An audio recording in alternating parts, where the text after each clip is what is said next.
everybody. So we are carrying on with the climate module today. No, I'm lying, with the Africa module today, sorry. My brain's all discombobulated. So let's just remind ourselves where we're at. It sounds like I could probably do with a bit of that as well. So we are looking at all of the potential reasons that Africa has got low levels of development generally.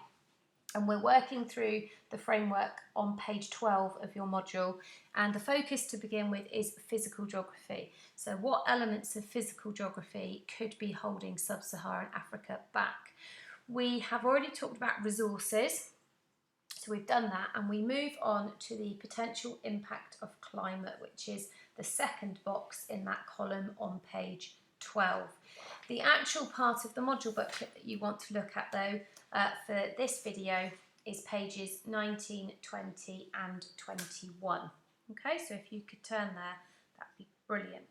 Now we're lucky in the sense that we have done the weather and climate module, so we've got quite a lot of foundation of knowledge for this. But what we actually need to start off with is a slight recap of what we talked about in the week of lessons when we were still at college, and we were talking about how does a country develop. So we've got this idea of what development is, but how do you get there?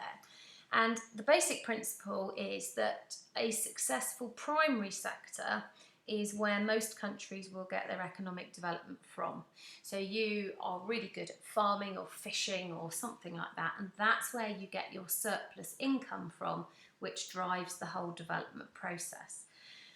If you accept that, then the next thing that you have to think about is that farming in particular, and farming, to be honest, does tend to be the part of the primary sector that most countries would use as their foundation for economic development.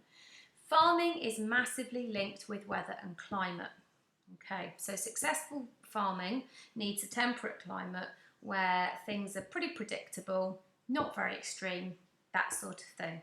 Okay, so I'm not expecting you to read this unless, of course, you are finding self-isolation not the most fun you've ever had, in which case, yeah, maybe read this book. So this book is significant because of a point it makes, and the point that this book makes is actually on page 19 of your module booklet, so you don't need to read the whole thing. The point this book makes is that maybe it's the effect of latitude, okay? He basically argues that the fate of countries comes down to physical geography. It's a really interesting book actually, but the key point we want to take from this book for today is latitude. Okay, so let's have a look at the continent of Africa. Notice that it is very spread out over a range of latitudes. And that means that you get loads of different types of climate. So all of those different colours are different climatic zones. Let's look at Europe, which is widely regarded to be well developed. Notice that it's actually much more focused latitudinally. So we don't cover loads and loads of different latitudes. So one of the points that Jared Diamond makes is, if you came up with a fantastically brilliant way of farming something in, say, Germany, it would be able to be transferable to other parts of Europe who had the same climate. And if you look at it, huge swathes of Europe have got the same climate. So these clever ideas and inventions and things could be utilised across most of the continent, which meant that they could be transferred. You can't do that very successfully anyway in sub-Saharan Africa, because what's going to work in this climate zone will not work here, will not work here, will not work here. You have to have a completely different way of farming depending on your climatic zone. Here we broadly have one main climate zone, here we have loads. So ideas and inventions are not applicable, they don't spread. So that's just quite an interesting point. However, if we also look at this map, it might remind us about something called the ITCZ. The other thing about most of the places in Africa is that their climate is very seasonal. Okay, so we've got this ITCZ. I'm not going to do any revision of what that is today.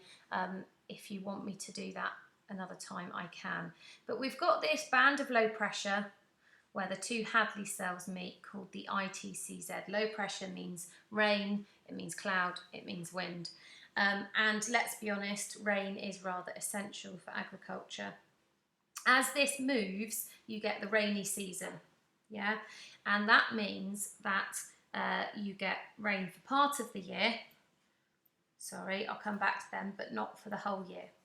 So here we have a climate graph for Burkina Faso, which is one of our 5 countries. And here we have a climate graph for Kenya, another one of our countries. Just notice that by no means does it rain all year round. And that's because of the movement of the ITCZ. We don't have that problem in the UK. We have rain all year round, and that means that agriculture is a little bit more predictable. That means that the sensible way to farm in Africa is to be nomadic. So this is the Tuareg, this is the Rendili. They are both quite famous tribes in Africa. If your climate is seasonal, because the ITCZ moves, then the sensible way of coping with that is that you move with the seasons. You are nomadic. Now that's very sustainable, it's very sensible, but it is probably not ever going to give you really productive, successful agriculture that becomes your foundation for development. Okay, so that's what we're trying to link together, the fact that the climate dictates the kind of lifestyle and the kind of agriculture that you have, and that can then have an impact on your long-term development. That's the basic principle. And there's all sorts of information on pages 19 and 20 to try and get that point across to you. The second element of this is, okay, that's the sort of normal situation, if you like, in many African countries, but we have an added problem, which are the extremes. So it might be that you have managed to adapt to the normal seasonal variation, you can cope with that to a certain extent, but then you've got to cope with drought, which would be an extreme of dry, and flooding, which would be an extreme of wet. And one of the things that we know from your most recent module, Weather and Climate, is one of the impacts of climate change is that we are beginning to see much more extreme weather. So dry periods are getting longer and drier, wet periods are getting much more intensively wet. So we're beginning to see, unfortunately, more of these extremes. This map is droughts. It's a little bit old now. I apologise for that. But all of the countries shown in red have had more than 10 drought events between 1970 and 2004. And you can see that that is a significant number of countries, including some of the ones that we are focusing on. So you can see Kenya is shown in red, which is one of our 5 countries. Burkina Faso is shown in red. Botswana is orange, which is 6 to 9. We don't get any data for Sierra Leone, and the Democratic Republic of the Congo doesn't fare too badly in this. Droughts are going to kill your crops, they're going to kill your livestock, you're going to kind of get set back to zero, essentially, if you have a drought. And floods can actually have the same impact, because floods would destroy your crop, they can wash your animals away, etc., etc. And obviously, as per usual, I will share this PowerPoint with you, and you can have a look at these. So we've got the problem of drought in Burkina Faso. A strong drought has left many residents without drinking water. Not surprisingly, this is horrible. Not surprisingly, I'm looking here, the shortages are leading to a rising cost for the water available at pay fountains, where some of the merchants have been quick to increase their prices, which is sort of double whammy problems, isn't it? Intense heat, and so on and so forth. So drought causes problems, but so does flooding, and we've got a whole thing about flooding in Kenya. And then just for, I know this country is not one of our 5, but just for your understanding, you can also get tropical revolving storms hitting sub-Saharan Africa, and we got Cyclone Idai, which obviously brings extremes of wet, and then that has its own problems. The key idea then, ladies and gents, is the idea that, decided to be silly now. The idea that just your normal climate is going to make life difficult. Point number 1 that we made is that the same ideas will not work in different climate zones. Europe, if you had an idea in Ireland, it would probably work in the UK, it would probably work in northern France, Germany. So ideas spread, and that was brilliant. That doesn't work in Africa. So that's point number 1, it's because of latitude, which is, let's be honest, physical geography. Point number 2 is that in Africa there is a lot of seasonal climate, and if you don't have water all year round, the only sensible thing to do is to become nomadic. Very sensible, very sustainable, but you're probably never going to get a huge surplus of income. You're probably never going to be able to develop in the sort of normal way, so to speak. And then the third point of this is, even if you've managed to adapt to the normal climate that you get each year, you're going to get extremes of drought and wet in sub-Saharan Africa. They both are going to have negative impacts on agriculture, and they will therefore both have negative impacts on other things. Okay, so that's part 2.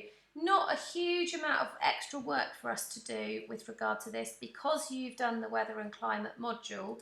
You obviously already have quite a lot of prior knowledge around this one, so fairly straightforward.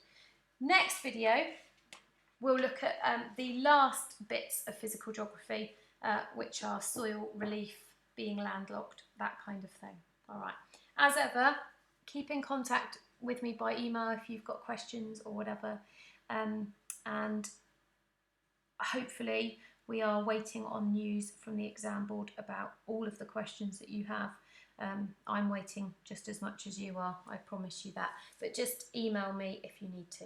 Okay, thanks all.